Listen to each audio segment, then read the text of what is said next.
নমস্কার। আজকে স্পেশাল রেসিপিতে আপনাদের সবাইকে স্বাগত জানাই।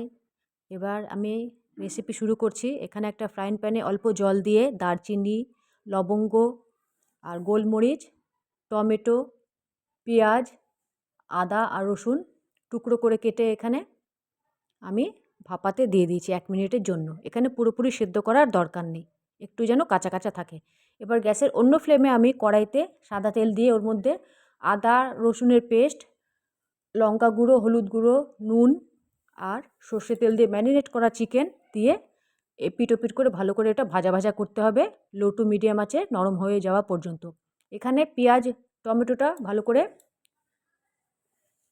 হালকা সেদ্ধ হয়ে গেছে, আমি ওটা ঠান্ডা করতে দিয়ে দিয়েছি। আর এখানে চিকেনগুলোকে বারে বারে উল্টে পাল্টে ঢাকা দিয়ে দিয়ে এখানে ভাজতে হবে যাতে ভেতর পর্যন্ত খুব ভালোভাবে সেদ্ধ হয়ে যায়। বন্ধুরা, আজকের রেসিপি পুরো দেখার পর বাড়িতে আপনারা অতি অবশ্যই বানাবেন, খুব ভালো টেস্ট হয়, বাচ্চাদের খুব ভালো লাগবে।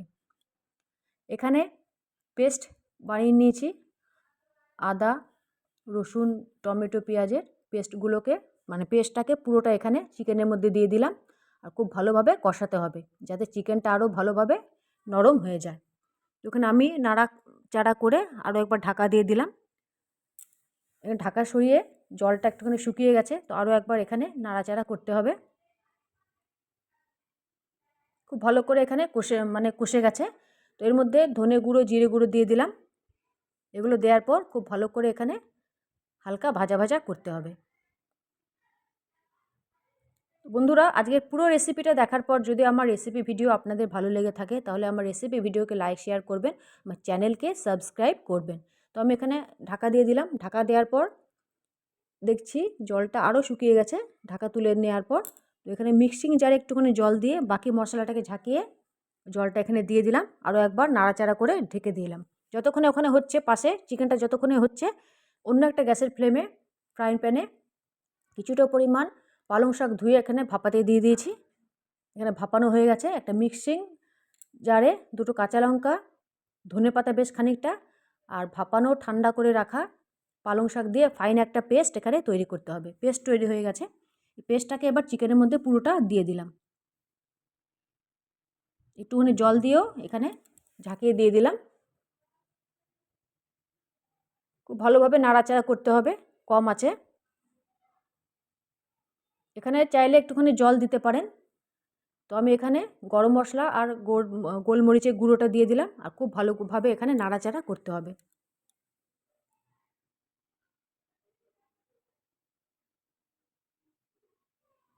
আর একটু এখানে ঢাকা দিয়ে দিলাম। তো আমি মাঝে ঢাকা সরিয়ে এখানে একটুখানি জল আমার দেওয়া দরকার ছিল, তো জল দিলাম। এর মধ্যে একটু নুনেরও দরকার ছিল, নুন দিয়ে দিলাম। একটা বড় সাইজের কিউব বাটার এখানে দিয়ে দিলাম। খুব ভালোভাবে নাড়াচাড়া করে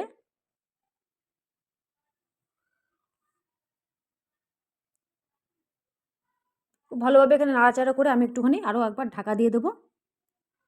দেখুন বন্ধুরা, এখানে রেসিপিটা পুরো তৈরি হয়ে গেছে। তো আমি এবার প্লেটিং করে নেব। এই চিকেনটা বন্ধুরা বাড়িতে অতি অবশ্যই বানাবেন, বাচ্চাদের খুব ভালো লাগবে। বিশেষ করে বাচ্চারা তো কোনো সবজি খায় না, এই চিকেনের সঙ্গে সবজিটাও এই শাকটাও তারা খেতে পারবে। খুব ভালো লাগবে, আপনারা অতি অবশ্যই বাড়িতে বানাবেন। তো আজকের মতো এতটাই। আবার নেক্সট পর্বে নতুন কিছু নিয়ে আসবো। ততক্ষণে খুব ভালো থাকবেন, সুস্থ থাকবেন।